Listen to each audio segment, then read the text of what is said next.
Check 1 2. Check 1 2.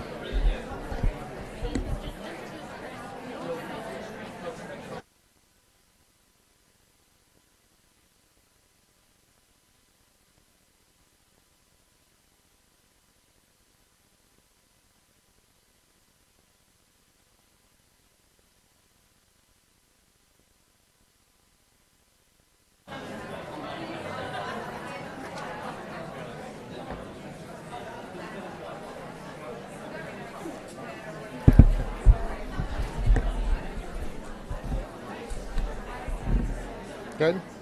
We're good? Hi, good evening, everyone. Welcome to the Board of Education meeting. Can everybody please stand for the Pledge of Allegiance?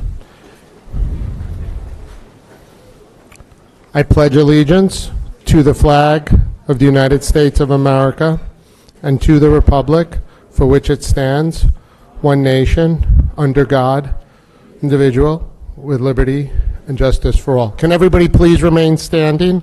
I'd like to take a moment of silence. I'd like to ask everyone to please join me in a moment of silence as we acknowledge two tragedies that have broken our hearts of our community. The district extends its deepest condolences to the family of our alumni, I'm bad with this guy, I get emotional, who passed away last week in a car crash, went to the University of Delaware.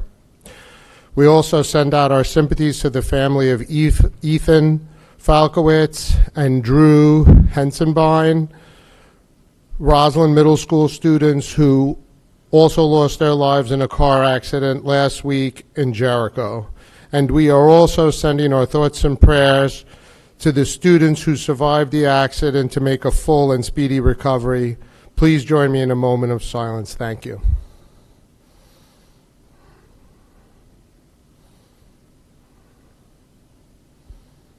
Thank you. Dr. Hale, please come up.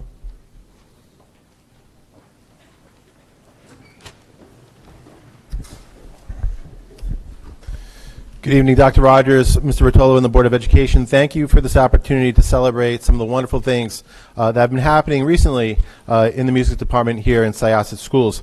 Each year, the Chamber Music Society of Lincoln Center puts out a call for recordings, and they invite students from all around the country to submit recordings of chamber music. And if you're not familiar, chamber music is performed in small groups without a conductor. So it requires a very high degree of musicianship, requires a lot of preparation and a lot of communication and collaboration between the students to do this well. We're very proud to share with you that we had not just one, but two groups selected from submissions from throughout the country to perform at Lincoln Center this spring. We had one group in the high school division, and those students are Emma Hong, Abigail Wu, Julia Rhee, and Sabina Kim, who unfortunately could not be here tonight due to some prior commitments. However, they did just perform on Thursday, May 4th at Lincoln Center. It was an outstanding performance, and they really got to not only perform for a wonderful crowd, but to meet some wonderful student musicians who also perform at a high level from around the country. In addition to that, we are very proud to have a group that was selected for the middle school division as well, and they're actually here with us tonight. It is Abigail Ho, Taylor Ye, Faith Lee, Charlene Huang, Isabella Young. They were prepared by their teacher Cindy Song, and they're going to perform for us this evening the Luigi Botterini Quintet in C major.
That was absolutely beautiful. Thank you so much, HBT String Quintet. Thank you, Dr. Hale.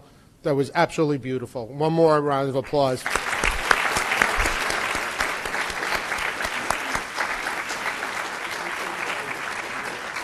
Okay. Will the Board of Education please take their seats and we'll begin our meeting? Thank you. You have one more? Okay. You want to do them now? Go ahead. It's fine. Yeah, sure. Is that all right? Okay. We're going to stick with the music theme. We're also very excited to recognize some very high-achieving music students that we have at the high school this year. Every other year, there is an all-Eastern music conference that travels throughout a different state every time they hold it. It's actually a selection of students from 11 of the states up and down the eastern seaboards, going from Maine down to Maryland, including the District of Columbia. I'm very happy to share with you that we had 6 students recognized this past year as all Eastern musicians, and we asked them to come this evening to be recognized for their achievement. So if I call your name, please come up and get your certificate and some well-deserved recognition. We have Mr. Michael Sabatino in the mixed chorus.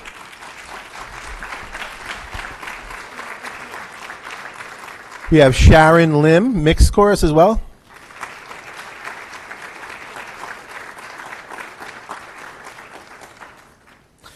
We have Maya Kopach, the mixed chorus.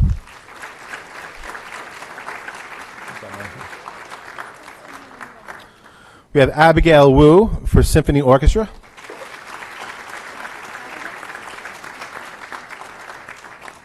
We have Katie Lee for symphonic band.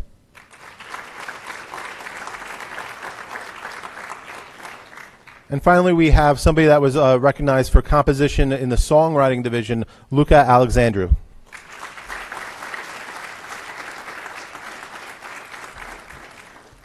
So all of these things put together. Go ahead.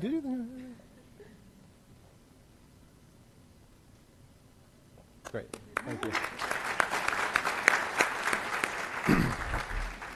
So all of these things put together, it's not hard to imagine how this community was selected once again by the NAM Foundation for the 22nd time as a best community for music education. So I know we have some music educators here in the audience tonight being recognized for tenure. There's also some others here to support them. So if you're here, if you're one of our music faculty, would you mind just standing for a moment to receive your recognition for our 22nd best community?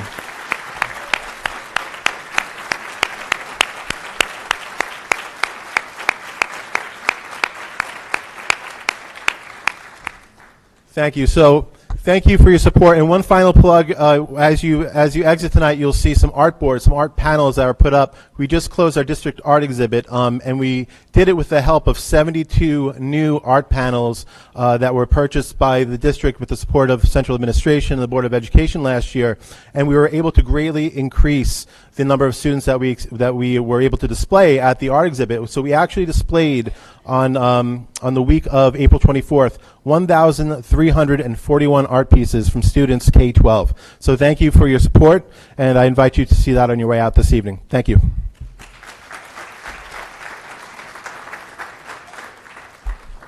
Thank you, Dr. Hall, and congratulations to all the recipients. And now the board, we can take our seats.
Okay, good evening, everyone. Dr. Rufo, will you come up and do your report for 2023-2024 budget, please?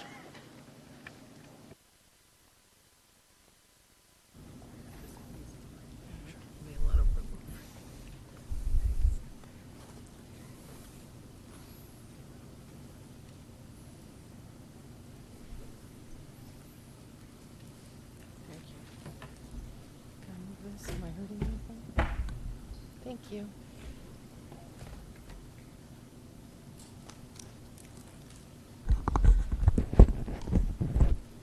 Okay, good evening and welcome to the budget hearing for the 23-24 school year.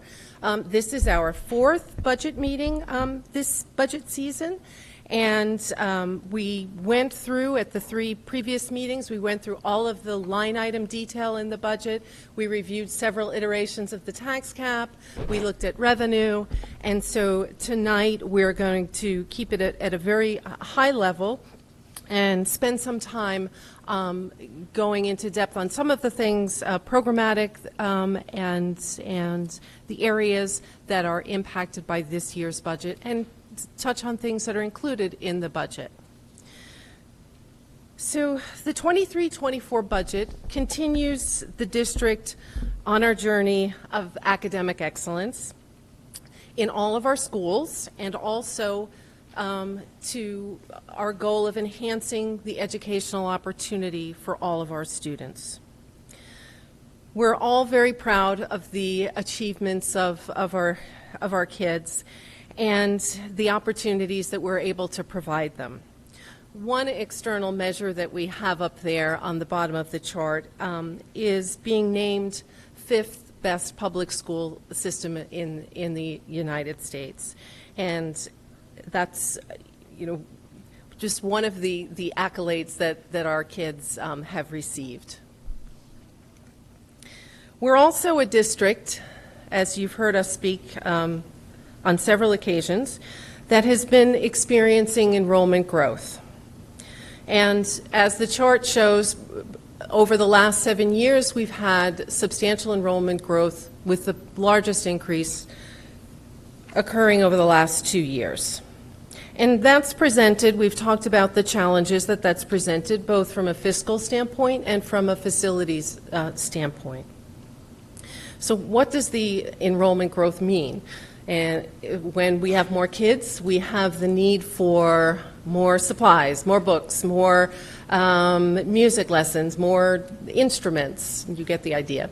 And we also have a need for additional teaching staff and additional support staff. Over the last 2 years, we've hired over 20 teachers in the first year.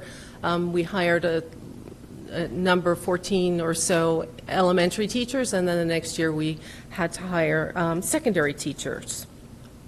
So enrollment growth is a part of certainly an important part of our budget story. We've been discussing our budget priorities and our goals over the last several months, and we know that our community values its schools, and we're proud of the breadth of our educational opportunities. And our overarching priority this budget year, particularly given the challenging budget season and the inflationary pressures, has been to sustain and to maintain all of our existing programs. So we're pleased that the 23-24 proposed budget enables us to do that. The budget also has allocations to reinvest in our facilities and our capital infrastructure. It has programmatic enhancements to continue to pursue instructional innovation and to prepare students for the future. And we're exercising fiscal stewardship, as that's an important goal for us, is to present a budget that enables us to respond to changing circumstances and to allow sustainability in the future with growth. At the last meeting, I had mentioned some of the reductions that we made throughout the budget process. We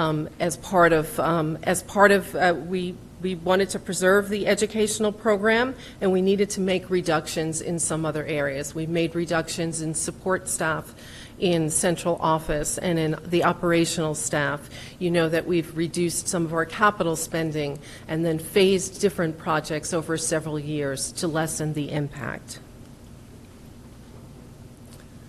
I'd like to spend a little bit of time going through some of the items that have been part of our recent budgets and items that are included in the 23-24 budget, starting at the elementary.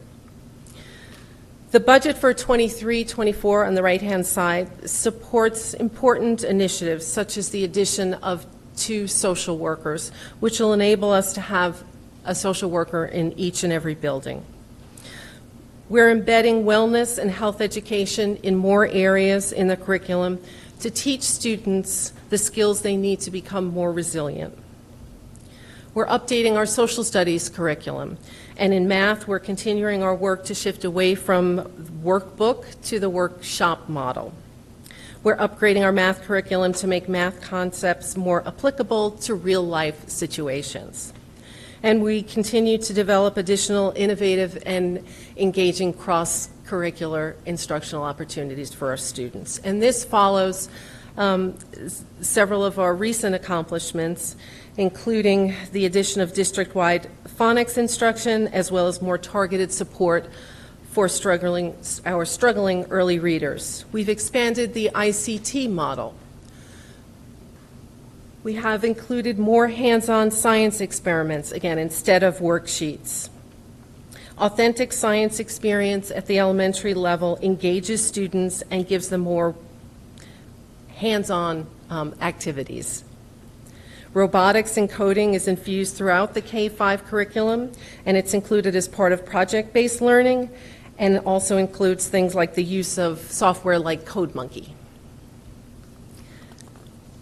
At the middle schools, I want to just go back.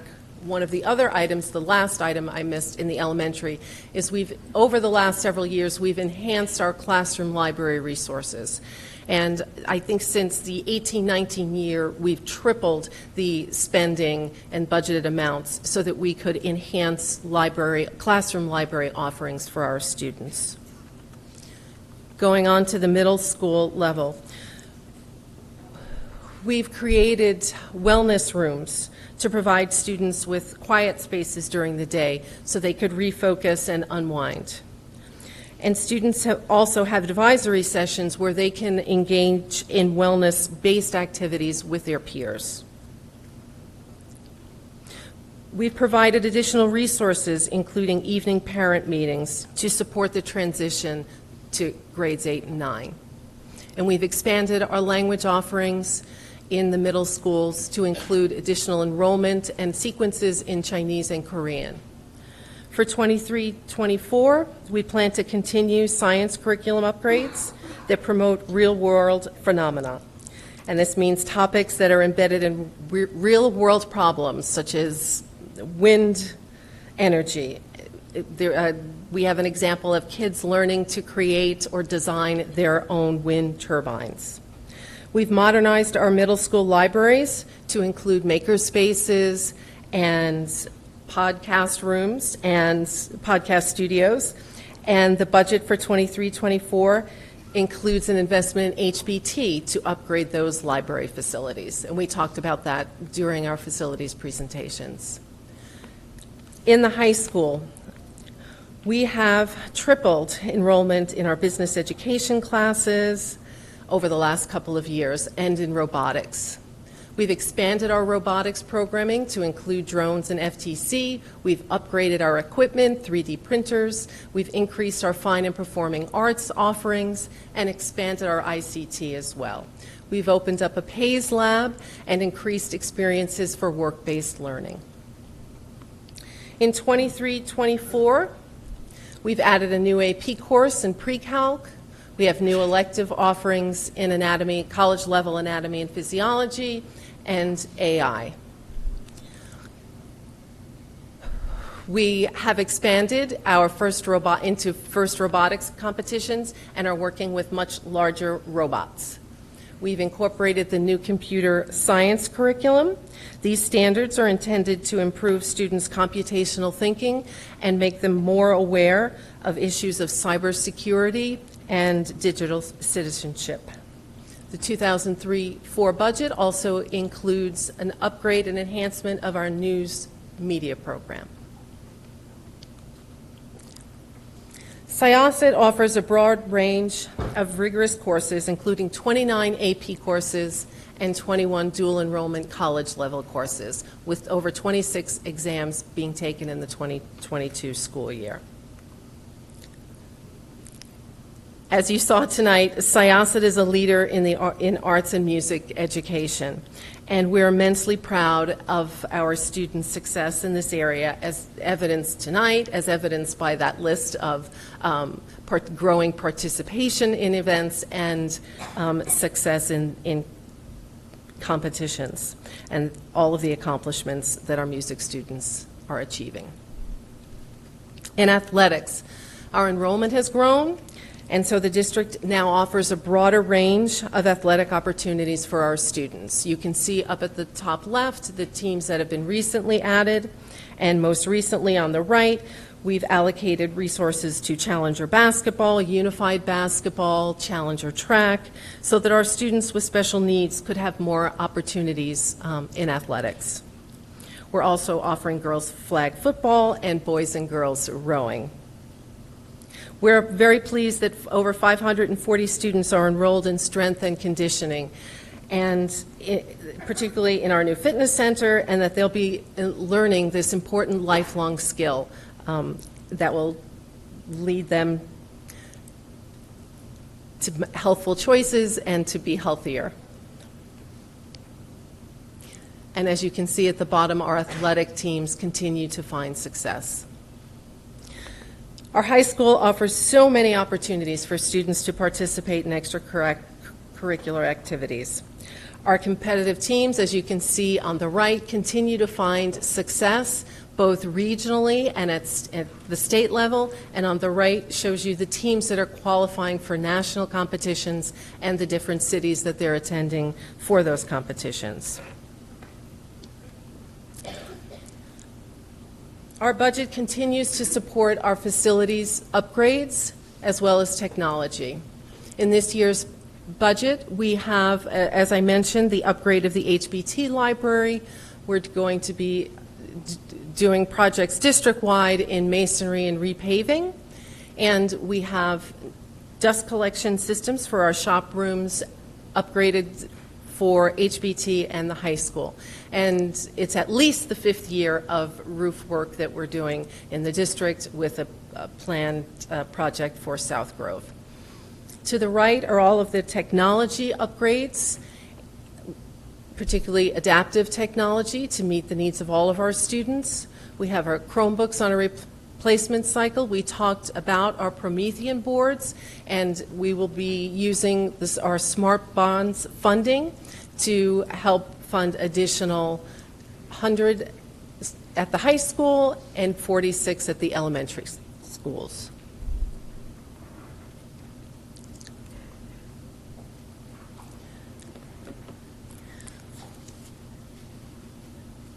Our budget-to-budget increase is 6.49%, and that is driven primarily by inflationary issues that I'll go through in a minute.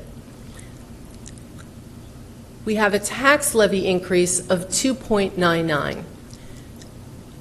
And the difference between the budget, which is the spending plan, and the tax levy increase, which is the amount that the taxpayers fund, that difference has to do with the amount of other revenues that are available to the district. And this year, that increase in non-levy revenue is $10.3 million. So our tax levy increase is 2.99, which is about $180,000 under the calculated or the maximum tax cap of 3.07. Over the last 11 years since the inception of the tax cap, the district has been under the tax cap by approximately $11 million.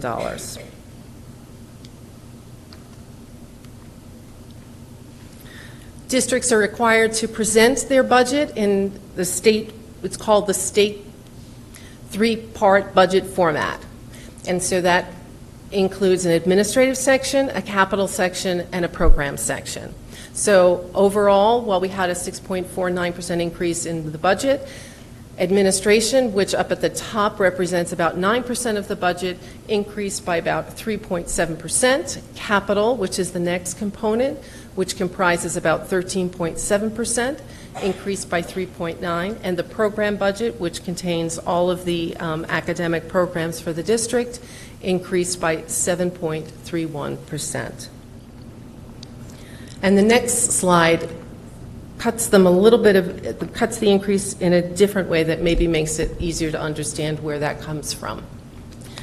So we talked a lot during the budget, previous budget meetings about the impact of inflation, and we see that certainly in our benefits areas, in the area of health insurance, pension costs. And those equate to a 49% increase. The proportion of the budget that increased as a result of benefits was about 50%, or 50% of the increase is due to benefits. Staffing and contractual adjustments that had an approximately 3.5% increase overall accounted for about 28% of the overall increase. Transportation, with a $1.7 million increase, accounts for about 10% of the overall increase.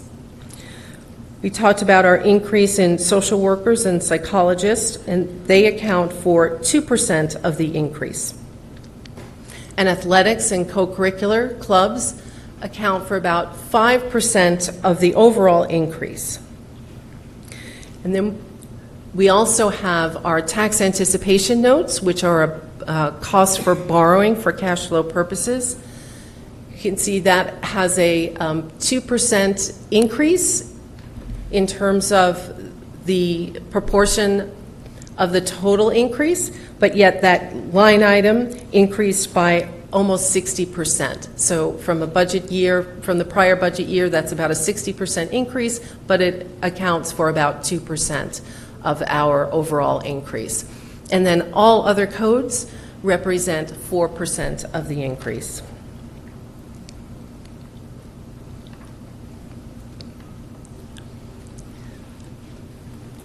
The budget is the spending plan, and then the revenue is how we fund or support that spending plan.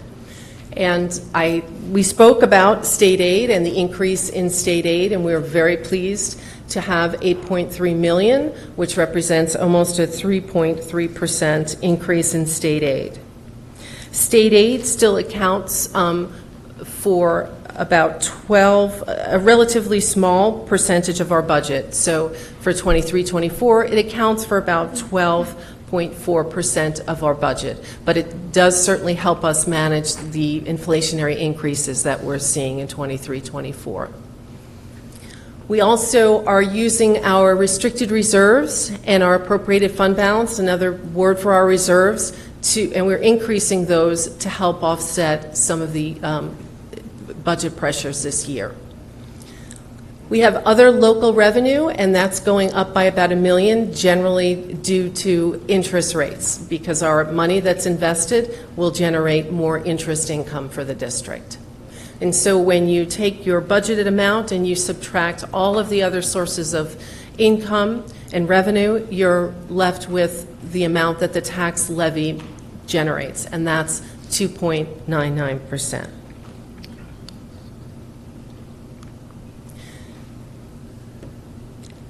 Residents should have already received our budget newsletter, and the budget postcard, in accordance with law, is being sent out tomorrow morning. All of the detailed information on the budget is available on the website.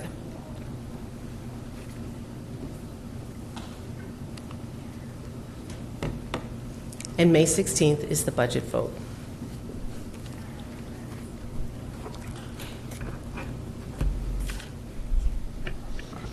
Thank you, Dr. Ruffo, for that summary presentation, and thank you, Jack. I really like that we've had each of the months where you've had a detailed budget line by line, but now you have a summary kind of putting it all together for us. One of the things that I want to point out when we have the growth is that this was an investment that our community made, and now it's paying off in dividends. For instance, our fitness center, we had 2 sessions of students taking health and fitness. Now we have over 28. So that was our investment, that we built a new gym facility, and that's a tremendous increase in that. We also invested in the science lab. We have over 500 students participating in that. So I want everybody to understand that making these decisions in the past has now paid off in the future. That's why we've continued to increase in our standings. Also, another thing which was completely amazing was we had added unified basketball. I went to the game on Friday night. It was infectious. It was like the Final Four. I was screaming. It was so unbelievable to see. So thank you, residents. Thank you, staff, teachers, administration, for getting us to this budget and investing in our students. Does anybody on the board have any questions for Dr. Rufo? Please. I don't have a question, I just have a comment to add. Thanks to all the APs and college credit courses, many of our students are graduating college in 3.5 or 3 years. And that's a big saving for parents, especially these days with the tuition being so expensive. So that's one of the things that we are really reaping the benefit. Yeah, absolutely. My daughter ended up getting 24 credits, and that's a tremendous savings going in as a sophomore now. So, anyone else have questions for Dr. Rufo or comments? I'd also like to open it up, audience, to the public just for the budget. The rules for audience to the public will apply. So, if anybody wants to come up and speak, you have our regular 4 minutes. Anyone?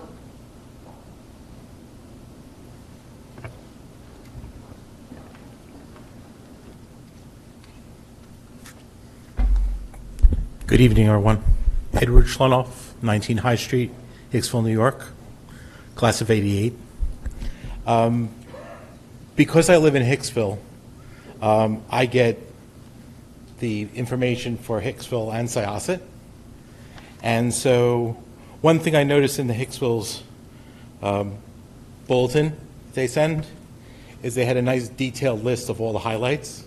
So while it was nice that I saw it here in the presentation, of all the new initiatives and new classes, it would have been nice to see it in a bullet list.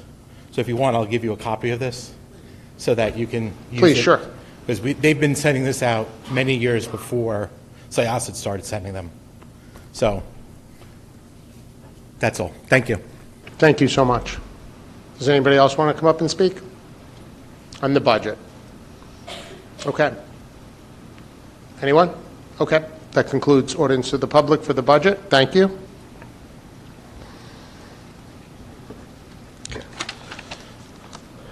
Okay. May I have a motion to approve the minutes of the meeting on March 13, 2023? Shawnee, can I have a second, please? And March 28th, I'm sorry. Susan? Any questions? All in favor? Opposed? Any abstentions? The Treasury Report and Appropriations. Dr. Rufo, you're back up.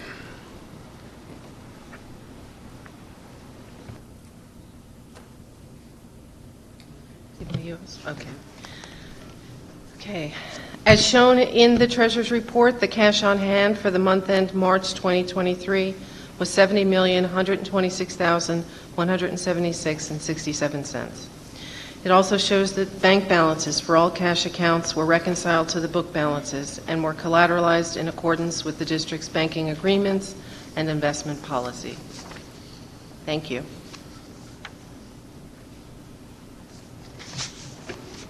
Thank you, Dr. Rufo. Good? Okay. Lisa? I'm sorry. Yeah. Can I have a motion to accept Dr. Rufo's Treasury Report? Shawnee, seconded by Lisa. Any questions? All in favor? Opposed? Any abstentions? Lisa? Hi, good evening, everybody. Our May meeting is when we recognize those who are appointed to tenure. It is fitting that this meeting falls actually this week, which is also Teacher Appreciation Week. It's sometimes hard to remember the greater impact that is created by the sum of what seems like very tiny everyday actions of teachers. A great education can change anyone, and a great teacher can change everything. Could we ask Mr. Michael Callahan, who is our STA president, and Ms. Felicia Weiss, the vice president, to stand just for a moment, please? Sorry to put you on the spot, if you don't mind. Thank you. If it was possible to go to every building and personally thank each one of our fabulous teachers, we would. As the leaders of the Teachers Union, we would like to extend our gratitude and thanks through the both of you. Syosset is an incredible place because of the hard work, dedication, and love that our teachers give our children and their students. Thank you for your service and that of all the members of the STA. So we just want to take a moment to say thank you very much. We appreciate you.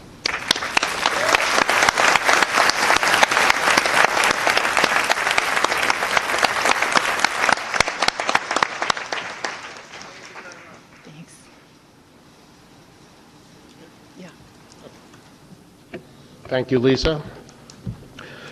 Our next item is the appointment of tenure for members of the administration and/or certified staff. Can I have a motion, please? Lisa, seconded by Susan. Does anybody have any questions? All in favor? Opposed? Any abstentions? Can we please display the slides? Some of you may be joining us remotely. For those that are joining us in person, please stand. Do you want to recite all the names? Sure. I will be reading the names of everyone earning tenure. If those of you who are here tonight who are earning their tenure, if you could just please stand, and I'll call all of your names. And could I ask the audience...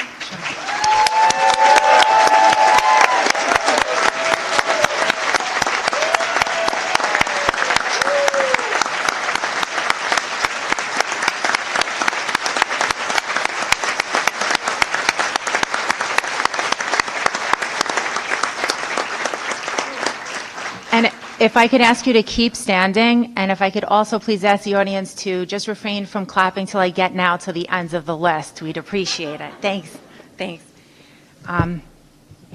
So this evening, appointed to tenure will be Christine Payne, Mariam Afkam, Christina Arata, Ashley Balgabind, Victoria Buscarino, Taisha Calbert Foster, Corinne Cange, Joseph Ceriello, Justine Constantina Tenidas, Allison Costello, Lindsay Cregan, Kevin Deneen, Barbara Fournier, Rocco Graziosi, Victoria Greco, Carly Haber, Hewan Kim, Thomas LaRocca, Natalia Mineta, Melanie Marinello, Brianna Mastrogiannis, Jennifer Messina, Tracy Patilio, Jeremy Plotkin, Jessica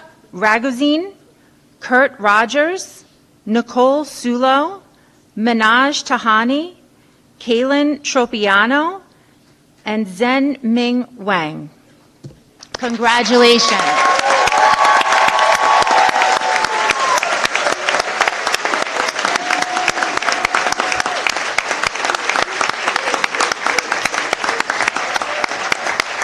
You're going to say a couple of words, right? I'm just going to say.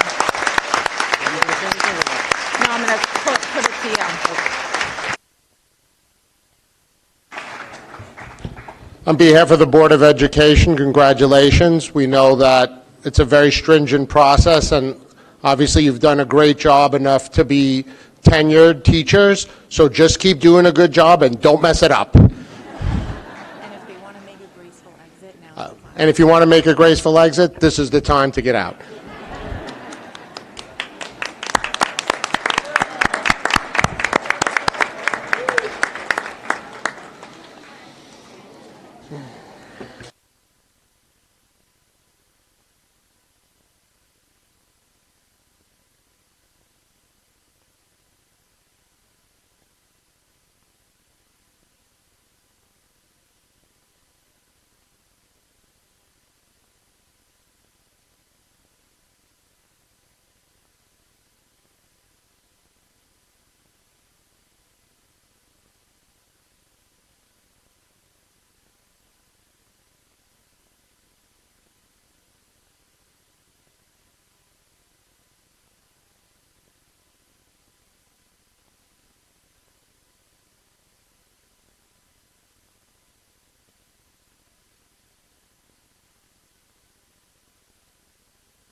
Okay. Michelle, do you want to give the Citizens Finance Committee update, please? Thank you.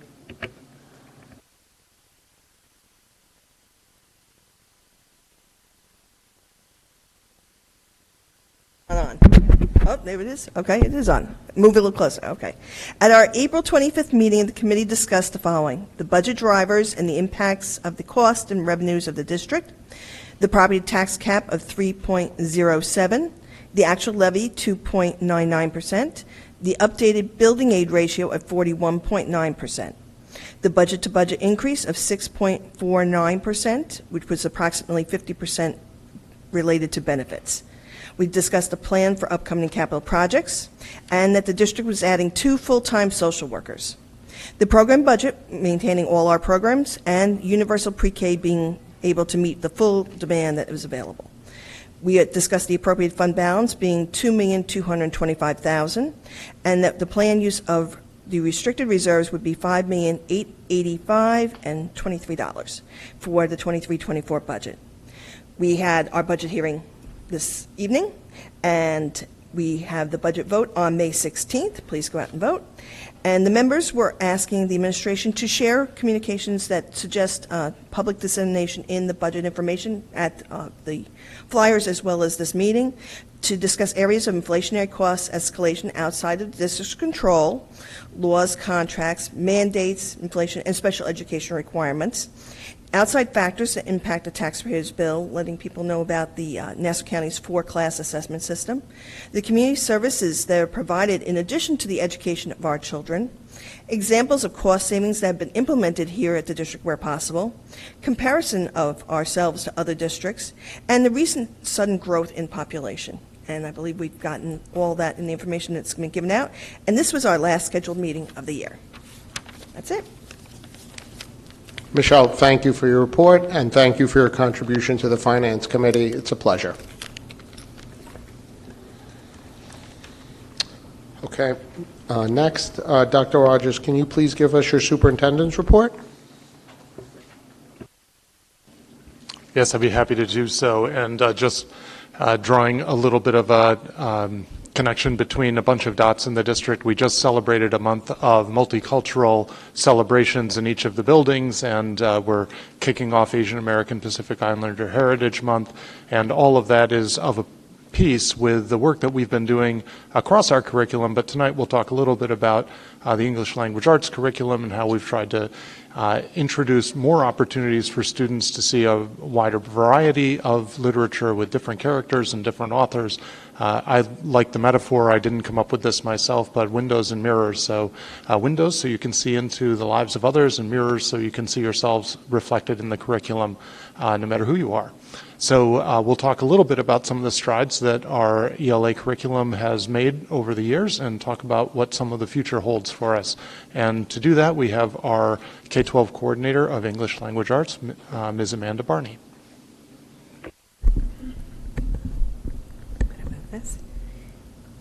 Good evening, Dr. Rogers, members of the Board of Education. Thank you for this opportunity. Our obligation as language arts educators is to prepare our children to become great thinkers who can communicate well in order to thrive in both the future we imagine and one which may evolve in ways yet to be envisioned. At Syosset, we weave the lifelong practices of readers and writers throughout our K-12 program. In 2018, I came here and highlighted to the board and community how the workshop instructional model differed from traditional teaching as we rolled out common literacy curriculum across the elementary schools. 6 years later, we are seeing dividends on this investment K-12. Since then, we've adopted this workshop model at the secondary level. We brought teachers' college writing curriculum to both middle schools, and you can see the workshop approach to instruction in high school English classes. Here are Mr. Deneen's students working as partners and in collaborative groups. The workshop model is shaping teaching in other content areas. We heard from Dr. Genova about the ways in which math instruction is moving from the workbook to the workshop. And in order to reach the heights our Syosset students attain, they must first master foundational literacy skills. When our students enter school, they are learning to read. And over time, our students read to learn about the world, stories, science, history, everything. They get what we can call the ultimate library card. How does this happen?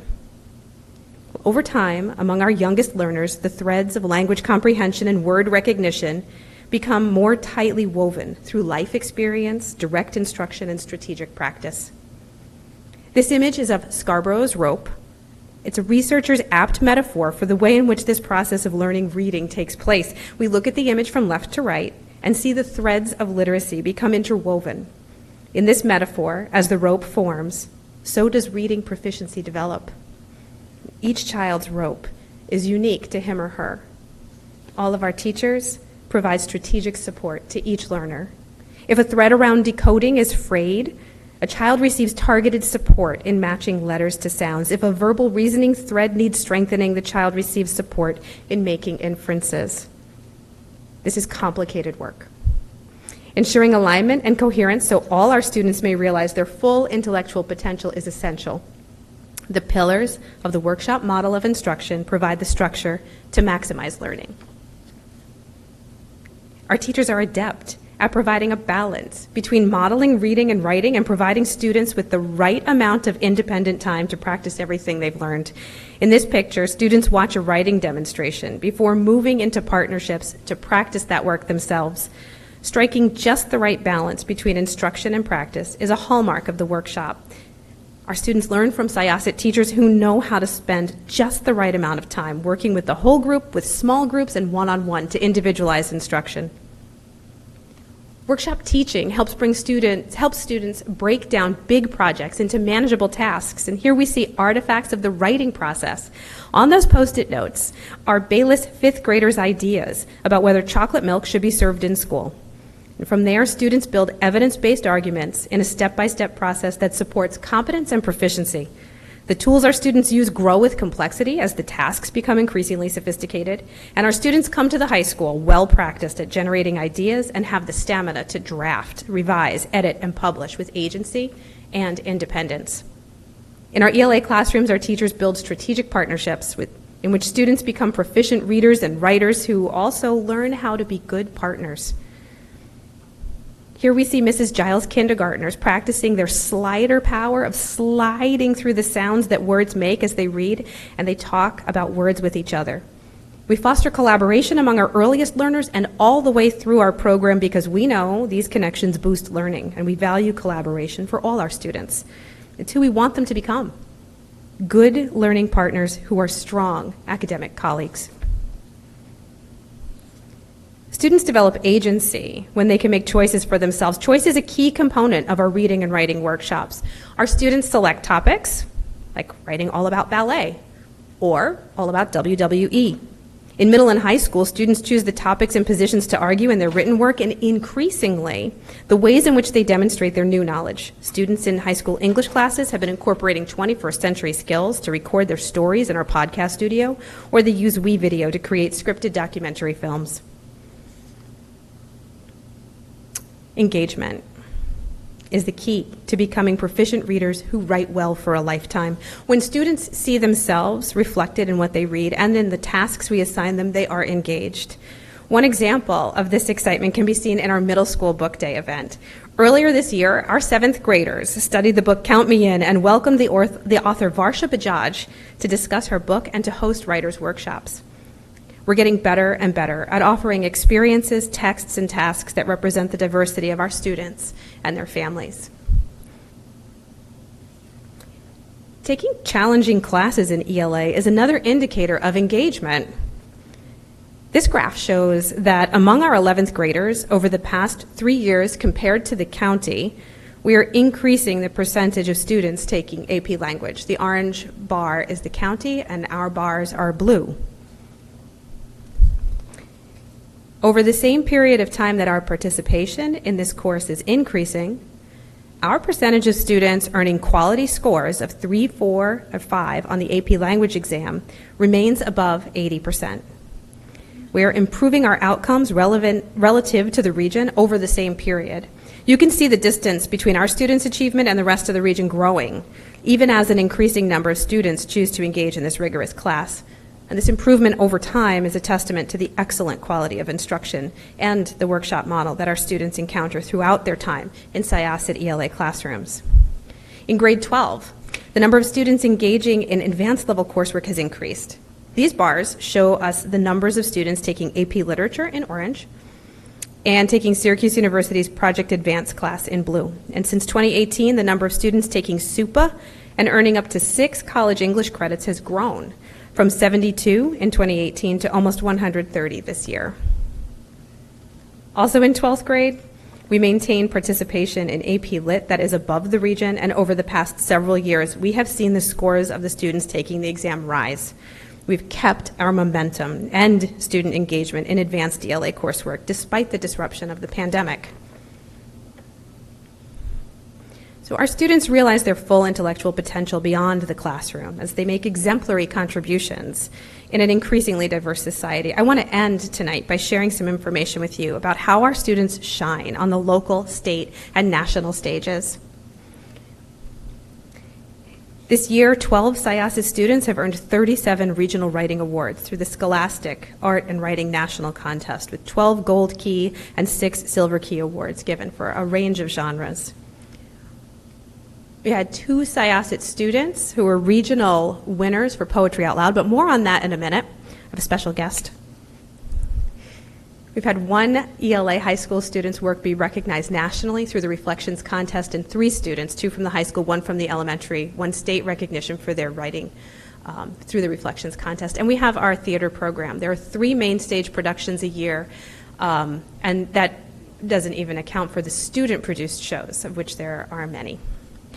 And our famous Syosset High School Forensics program, with its 120 active participants, advanced students to 2 different leagues' national competitions. April 30th this 2 weekends ago, Syosset's forensics team won the New York State Championship. That marked the 6th consecutive year that Syosset speakers, actors, and debaters have been named the best in the state. This year's tournament involved 900 students from 60 schools and 80 of our forensics members who qualified for the championship. 36 of them advanced. So as we heard from Dr. Rufo earlier, members of the forensics team next compete in the nationals in Kentucky and in Arizona. And now I want to come back to Poetry Out Loud. Poetry Out Loud is a program in which students recite poems that they select, and they perform them in competition. And I am really pleased to welcome senior Ayush Kishore. He was new to Poetry Out Loud this year. He would be joined by James Masson, a junior, who is right now in Washington, D.C. He's competing on the national stage. Otherwise, we'd have 2 recitations tonight.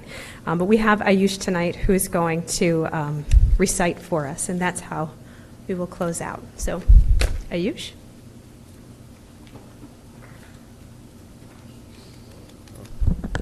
Thank you, Dr. Rogers and the Board of Education and Ms. Barney for giving me the opportunity to speak a little bit about my experience with Poetry Out Loud. And my AP Literature teacher, Ms. Esslinger, James, and I spent countless hours after school scouring the anthology, looking over 150 poems, analyzing, interpreting, giving meaning, enunciating, analyzing all the poems, and seeing what fit best for us. And James and I each selected 3, and Vixen was the second one that I performed, and I would like to perform it for you now. All right, so this is Vixen by W.S. Merwin. Comet of stillness, princess of what is over, high note held, without trembling, without voice, without sound. Aura of complete darkness, keeper of the kept secrets, of the destroyed stories, the escaped dreams, the sentences never caught in words. Warden of where the river went, touch of its surface, Sibyl of the extinguished, window onto the hidden place and the other time. At the foot of the wall by the road, patient, without waiting, in the full moonlight of autumn, at the hour when I was born. You no longer go out like a flame at the sight of me. You are still, warmer than the moonlight gleaming on you. Even now, you are unharmed. Even now, perfect, as you have always been. Now, when your light paws are running on the breathless night on the bridge with one end, I remember you. When I have heard you, the soles of my feet have made answer. When I have seen you, I have waked and slipped from the calendars, from the creeds of difference and the contradictions that were my life, and all the crumbling fabrications as long as it lasted, until something that we were had ended. When you are no longer anything, let me catch sight of you again, going over the wall, And before the garden is extinct, and the woods are figures guttering on a screen, let my words find their own places in the silence after the animals. Thank you.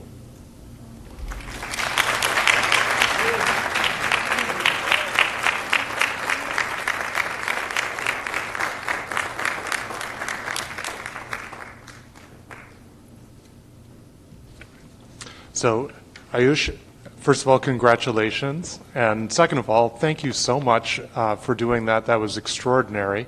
And I had a chance to read the poem, of course, before you came up. And it didn't seem nearly as interesting on the page as it did after you read it. So you've added something wonderful and magical to that poem and really brought it alive for all of us. So thank you for that. And congratulations to Ms. Barney in letting the community know, the board already knows that Ms. Barney has accepted a new position as an assistant superintendent for curriculum and instruction in the Seaford School District.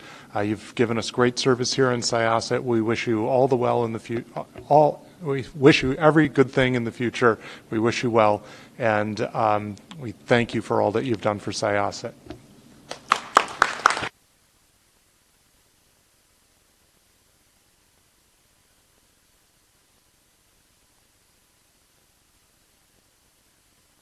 Yep, and that concludes my report. Thank you, Dr. Rogers. Lisa, do you want to give the board update?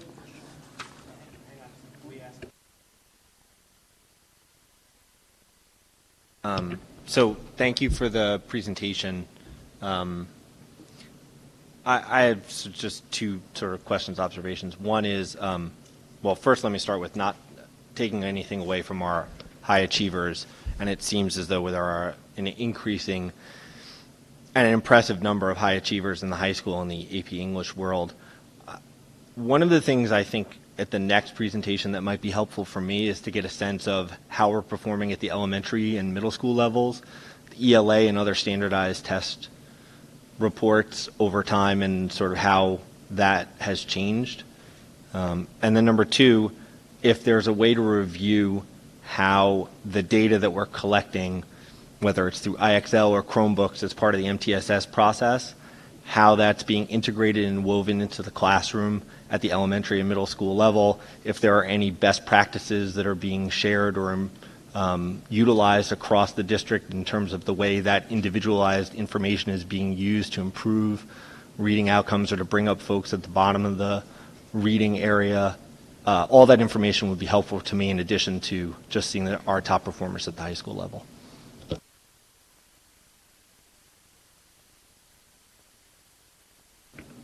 I'd be delighted to do that because we have a really good story to tell.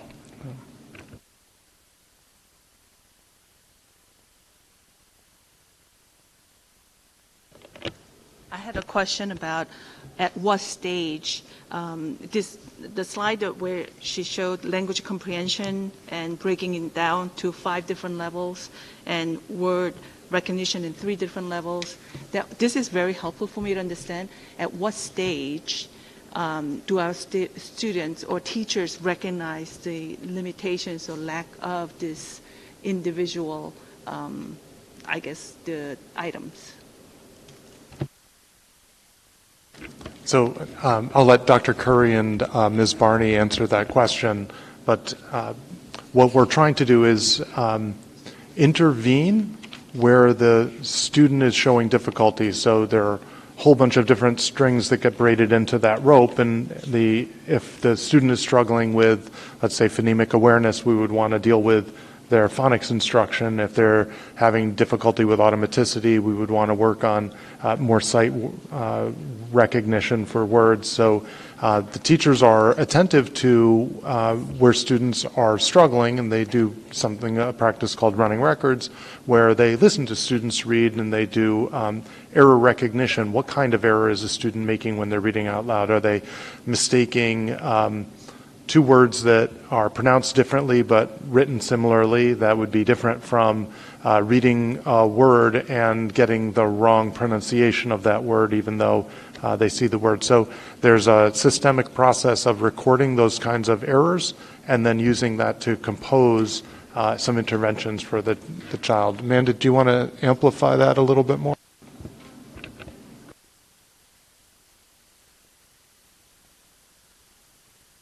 Is there a button? No, there we go. I think if it's when, it's as soon as the children start to struggle. So we have foundational reading assessments in our primary grades. We have NWEA in our starting from kindergarten all the way through. So it speaks to that data. Our teachers are extraordinarily attentive to those foundational reading skills among all of our learners and provide in the classroom and outside of the classroom support throughout.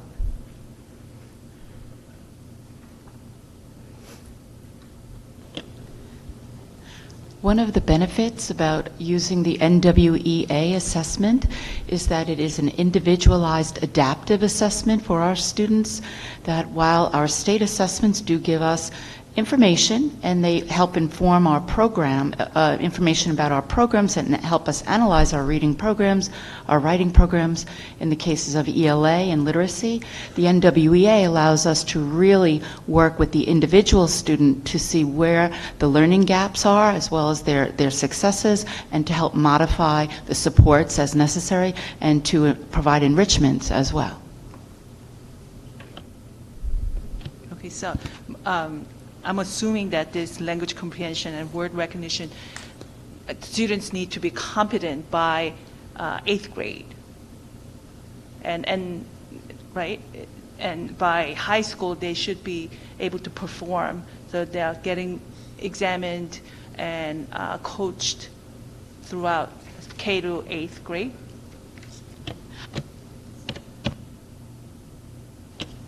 The supports actually do continue on into the high school as well.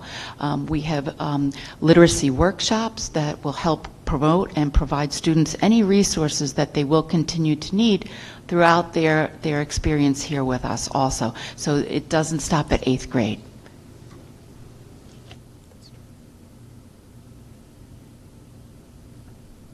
Anyone else? Any other questions? Brian, please.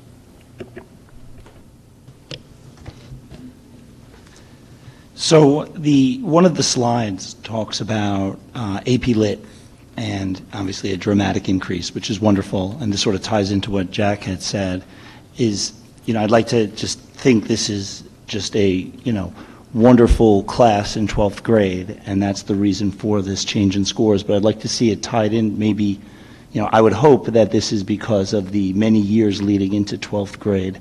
So if we were to get a presentation talking about English as a whole, K to 12, I'd love to see how this all ties in together and not necessarily avoid the top students in the 12th grade, but see K through 12, how it's all one big picture.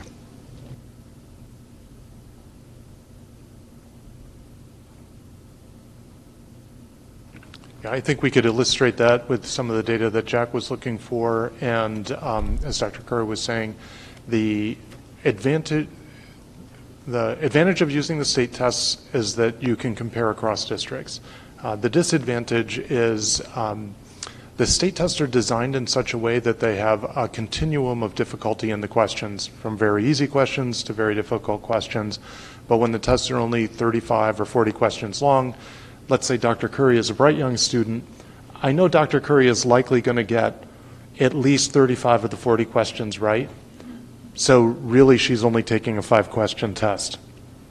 So I'm not going to get a lot of granular information about where she's struggling because those 5 questions may or may not hit on something that's a struggle for her. So the advantage of NWEA is that it's a computer adaptive test, and that means if you get the first question right, you'll get a slightly harder question next. If you get that right, you get a slightly harder question next after that. After about 7 questions, the test has calibrated what is a just right question for you, and then the remainder of the time is spent taking just right questions. So now you might get a 25 or 30 question test for our bright young pupil, and we'll know a lot more about where her skills are as a result of that. So it is a more sophisticated, obviously more complicated kind of an assessment instrument, but it gives us much better data that we can use to see how our kids are doing. So that's something that we started doing as part of the MTSS process right before the pandemic. And we've continued and grown it through the pandemic, although, not without its bumps because of the pandemic. But, we've seen this as a tool that definitely helps us. And I think now that we have, 4 years of data, we're probably in a position where we can show a longitudinal data set that makes some sense.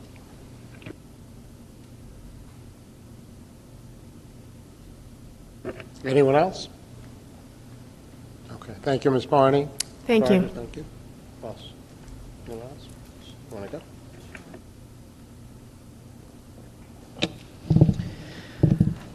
Throughout the last couple of weeks, the board has been invited to various staff appreciation breakfasts and luncheons throughout each of the schools.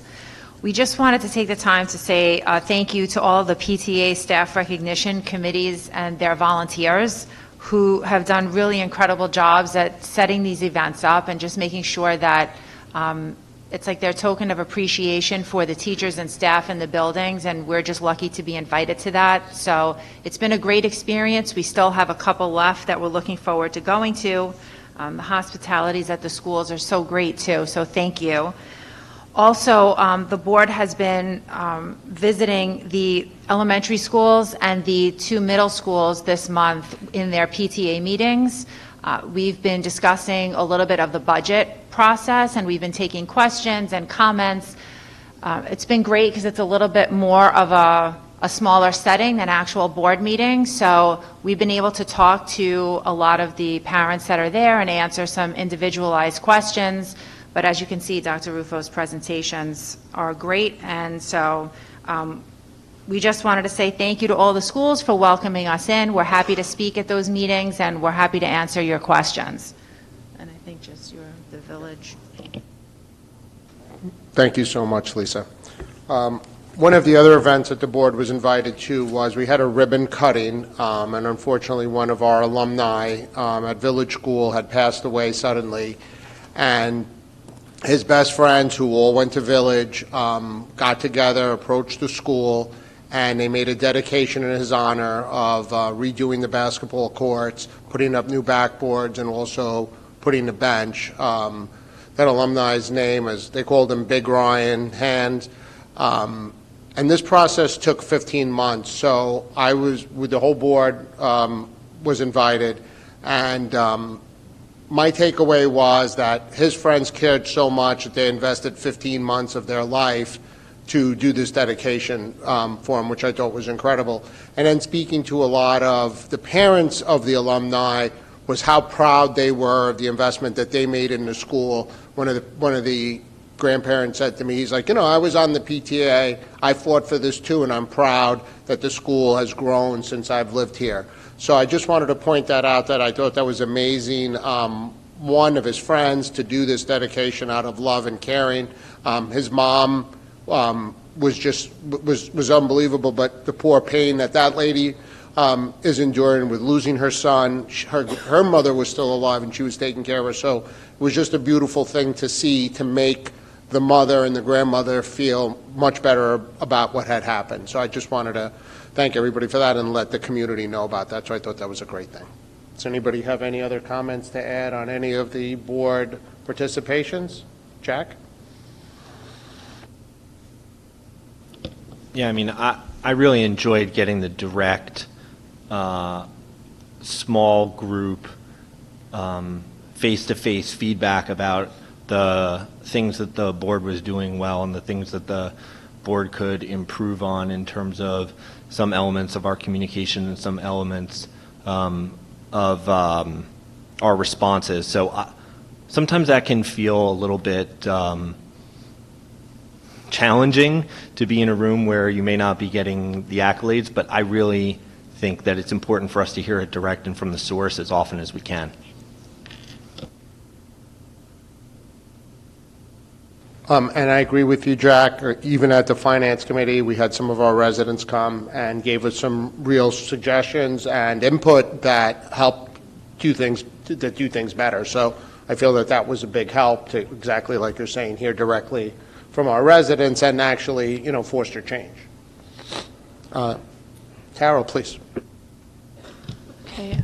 I just also want to add that the board was also invited to the Nassau Suffolk School Board Association to have a chance to the conversation with the Commissioner Betty Rosa on April 20, I believe, April 24th, and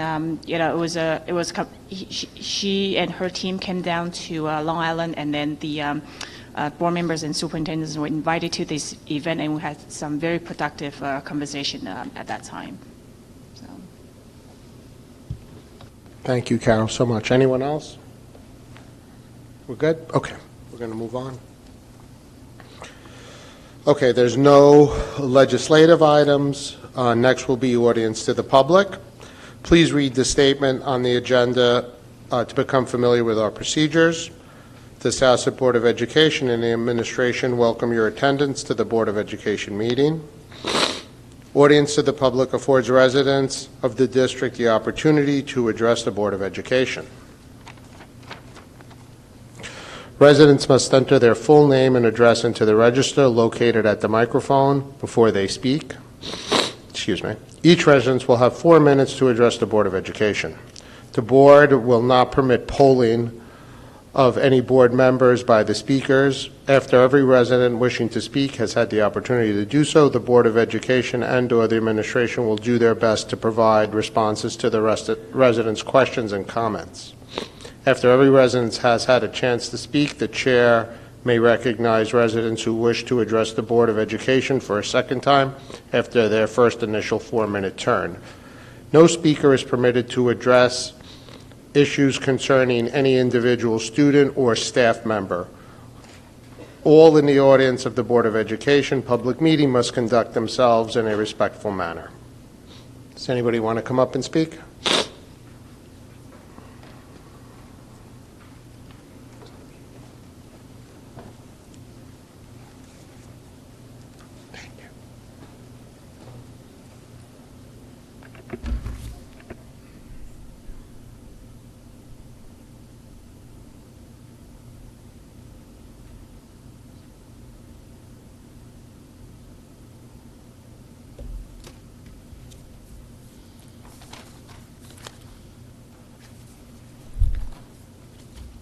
Hi, Melissa Foreman, 44 Orchard Drive in Woodbury.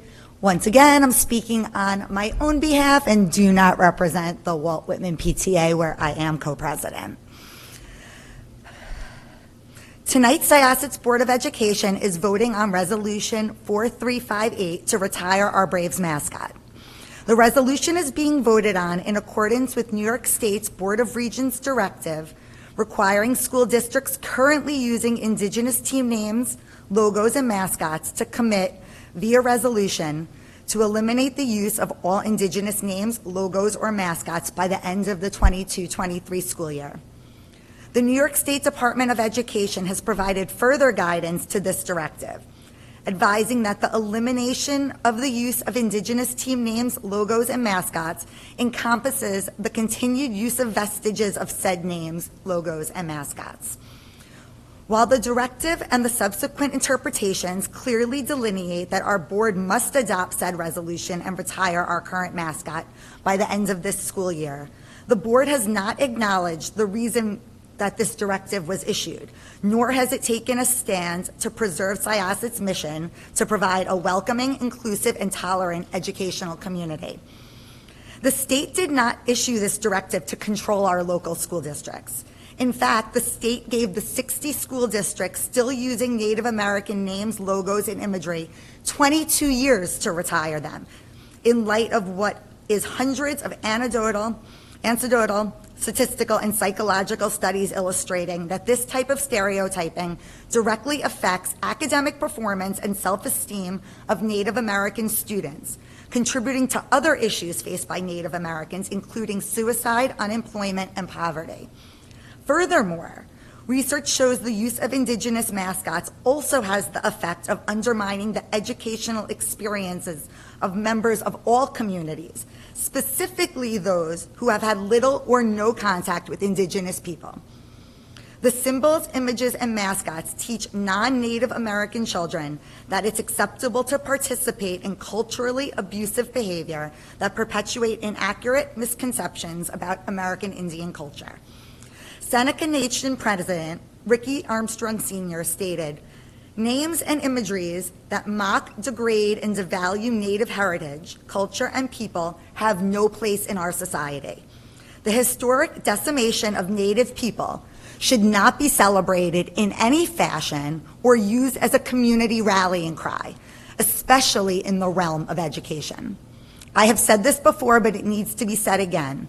Preserving our offensive mascot in the name of tradition is an unacceptable and untenable argument.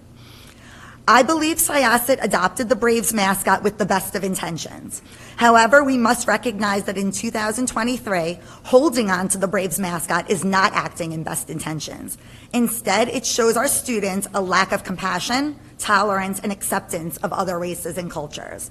I am asking the board to clarify Resolution 4358 and acknowledge that Syosset stands with the state's interest in protecting marginalized communities.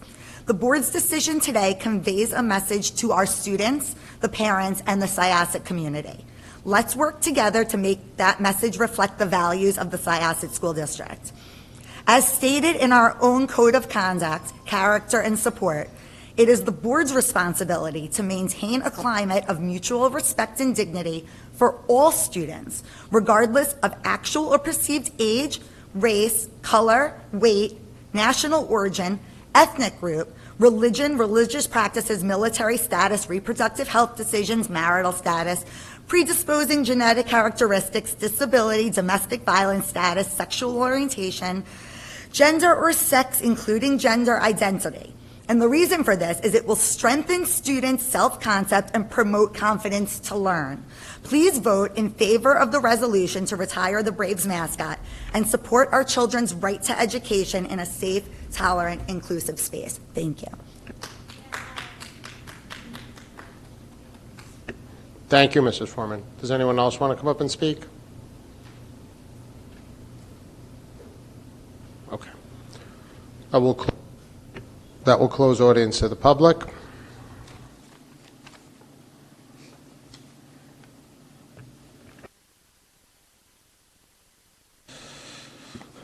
Next is unfinished business. The Board of Education has unfinished business regarding the use of Native American team names and mascot. Dr. Rogers, will you report on the attorney's opinion on whether Brave would be acceptable in lieu of Braves? Dr. Rogers will... Want to get that up there?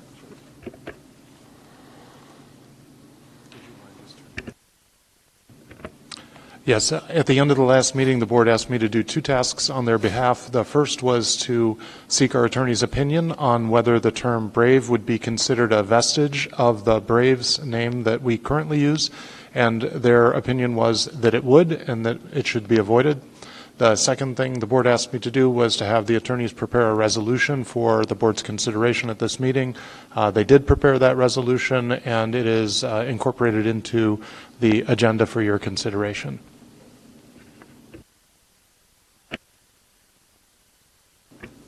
Okay, thank you, Dr. Rogers. Resolution 14.1, a motion to retire the Braves name and mascot. Can I have a motion, please? Lisa, seconded by Shawnee. Any questions or discussion? Brian? First, Dr. Rogers, thank you for always taking my comments and giving them what you think is adequate time to respond to. So there's two sort of leftover items that I noticed in here just so our resolution is accurate. The second recital, it refers to eliminating the use by the end of this school year. I think it was meant to be 2024-25 as set forth by the state's regulation. And a similar point in the first resolved paragraph ends effective June 30th, 2023. So we are resolving to commit to eliminate as of the moment we vote on this resolution. We're not doing it effective as the end of the year, the end of the school year. So I think you should strike effective June 30th, 2023, and this resolution should be effective today, assuming it is approved.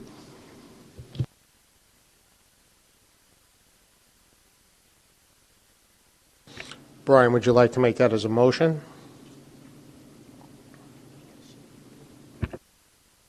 Yes, the motion to approve the resolution as amended.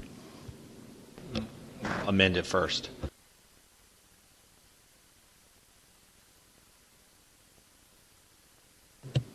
So I move to amend it.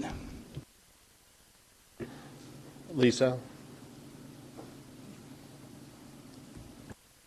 I'm sorry, Shawnee?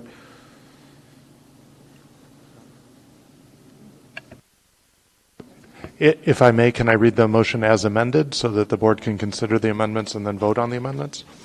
Well, hold on. Are there any other amendments too, right?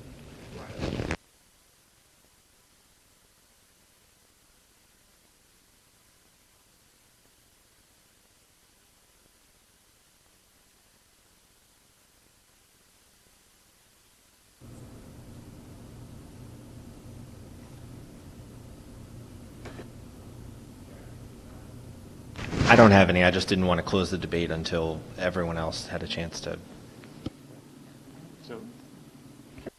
Second. Yeah, I hate to be a stickler about parliamentary procedure because you so rarely need it. But now that you have a motion and a second on Brian's very specific amendments, you would adopt those amendments. It would be amended. If there are further amendments, those would be made as a new motion once we resolve the status of the motion that's currently on the table. And so we can keep amending in that way, making motions, voting on them, making more motions, voting on them, until you've exhausted all the motions that you want to make. And then you would vote on the final resolution as amended. So in order to vote on Brian's motions, I just want to make sure that I've got them right. In the second recital, beginning with whereas 8 NYCRR, in the last line, it would read names, logos, or mascots by the end of the 24-25 school year and. Yes. Correct. And then in recital number 1, 2, 3, 4, 5, stated now therefore be it resolved. In the last complete line, it would say, with any school district team names, logos, or mascots of the school district, comma, and. Yes. Okay. That would be the motion as resolved. As amended. I'm tired. I'm sorry too, Dr. Rogers. Okay, so then, can I have a motion then? No, all in favor? Okay. Opposed? All in favor of Brian's amended resolution? Opposed? Any abstentions? The resolution is amended. The resolution is amended. Are there any other amendments? Is there any other amendments? No? Okay. So do we vote again? So now you can have discussion on the motion, and then you. Does anybody have any questions or discussion on the amendment? No? Okay. So do we just vote again? All in favor of the motion as amended? All opposed? All opposed? Any abstentions? Motion has passed. Finally.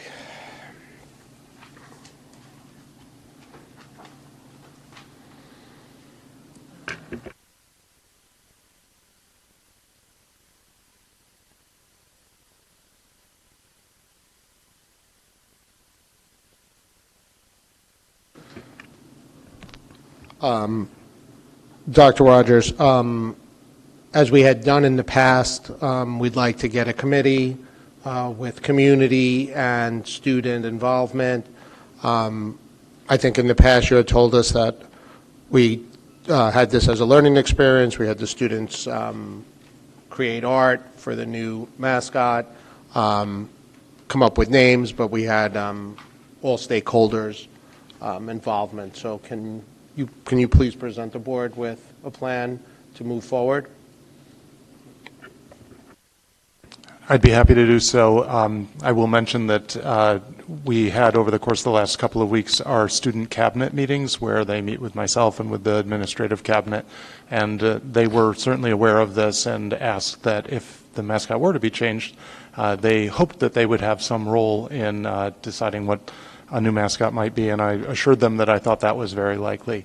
So I will present you with two plans. One plan for how we would take that input to cull through the ideas for what the change might be, and a plan for how to change those aspects of the district that would not be in compliance with the resolution that you just adopted. We are anticipating one more piece of guidance from the department. Once that guidance document comes out, that's when we'll start to put these plans together. Obviously, we don't want to get too far down the road and find out that the guidance tells us something unexpected. But we'll come back to you with a plan by your next meeting. Okay, thank you, Dr. Rogers. And does anybody want to say something? Go ahead. Go ahead, Brian.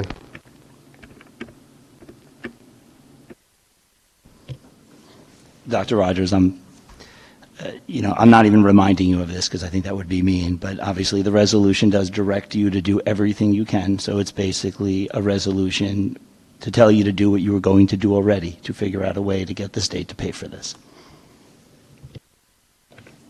Yeah, absolutely.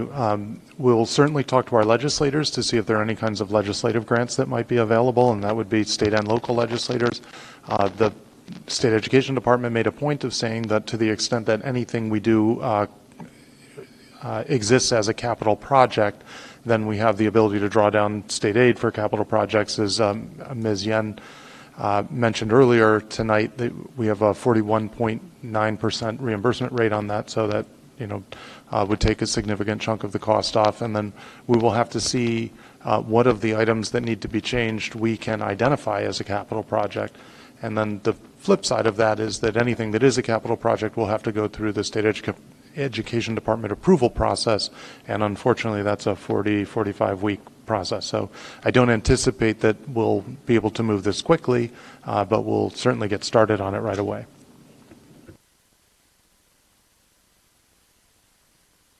Anyone else want to say anything? No? Okay.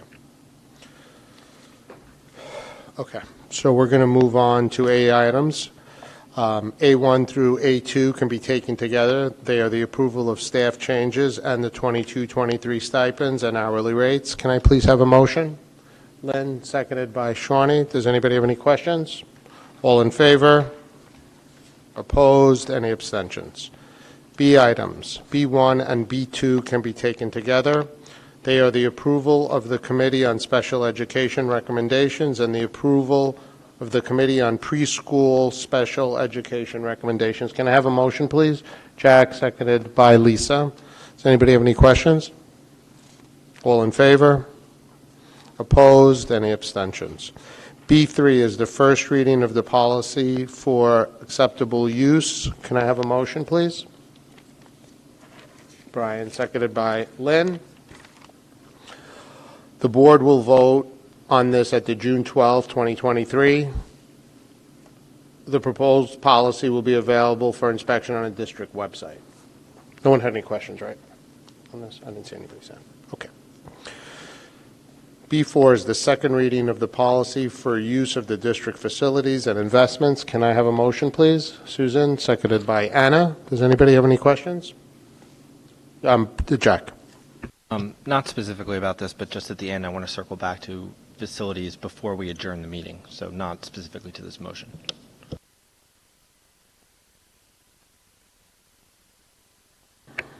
Okay.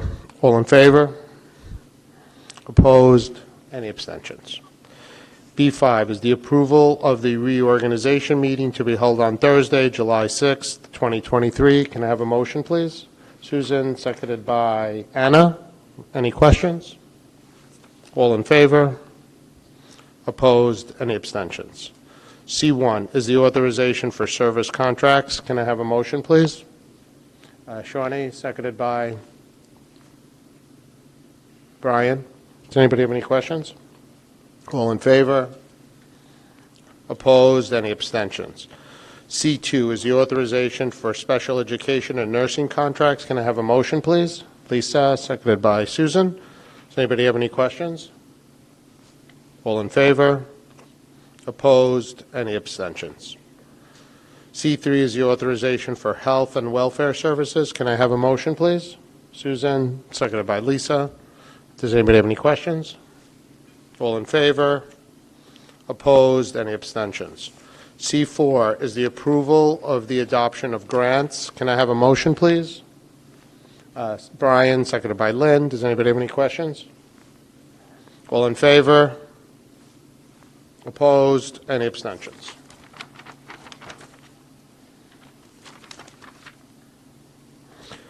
C5 is the authorization for deduct change orders regarding Polaris Electric. Can I have a motion, please? Shawnee, seconded by Brian. Does anybody have any questions? All in favor? Opposed? Any abstentions? C7 is the acceptance of donations of a refrigerator. C6, I'm sorry. C6 is the authorization for the award of a bid. Can I have a motion, please? Shawnee, seconded by Lynn. Anybody have any questions? All in favor? Opposed? Any abstentions? I really like the refrigerator one. C7 is the acceptance of a donation of a refrigerator. Can I have a motion, please? Shawnee, seconded by Brian. All in favor? Brian, you don't have a question about? Ask a question, Brian. Okay. Okay. All in favor? Opposed? Any abstentions? C8 is the authorization of the disposal of broken, surplus, and/or obsolete equipment and books. Can I have a motion, please? Lynn, seconded by Shawnee. Brian, do you have any questions about this? All in favor? Opposed? Any abstentions? Jack, what was your question about facilities? So I just wanted to, one of the things that was asked at some of the meetings we were at was if we could get a little bit of an update in terms of the roadmap of facilities, in terms of where we are currently, where we're likely to be over time. Just if we could communicate that out regularly, starting with tonight, that would be helpful.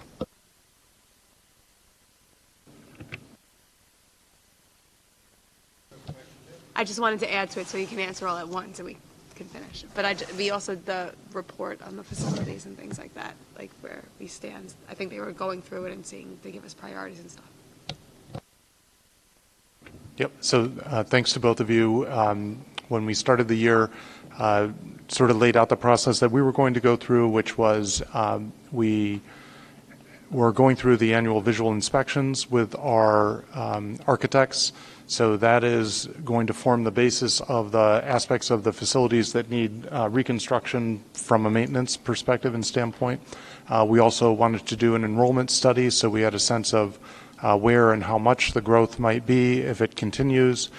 So we've done both of those things now, and we're in the process of compiling that into a report to you. So I anticipate at our June meeting we'll have the report on where we are with our facilities, and also a roadmap for what time frame we should look at making decisions along the way about how to make those repairs and then how to implement them. And the final piece of the puzzle that we were working on this year, as you know, is we put out an RFP for a construction manager firm in anticipation of starting more work. So, and that process of awarding that bid to the new to a construction management firm will be in sometime in the next couple of months, within the next 6 weeks or so. Thank you, Dr. Rogers. Brian? Well, since you're bringing up facilities, Jack, so we will have a discussion about this or a presentation from you in June. We will hopefully have a facilities tour in July to give us an opportunity to be in the schools without the students there, so we get a real feel for these buildings. Should we be talking about scheduling some kind of meeting in July or August so we can really get started on having these discussions? I mean, I know we have planned overflow meetings, but wouldn't it be worth using one of the early school year overflow meetings for that purpose?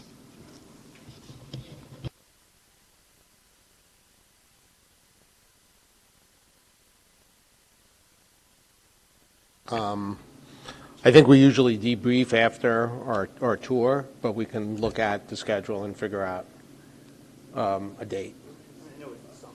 No. I think it's a good idea. Yep. All right, anybody else? All right, then motion to adjourn. Thank you.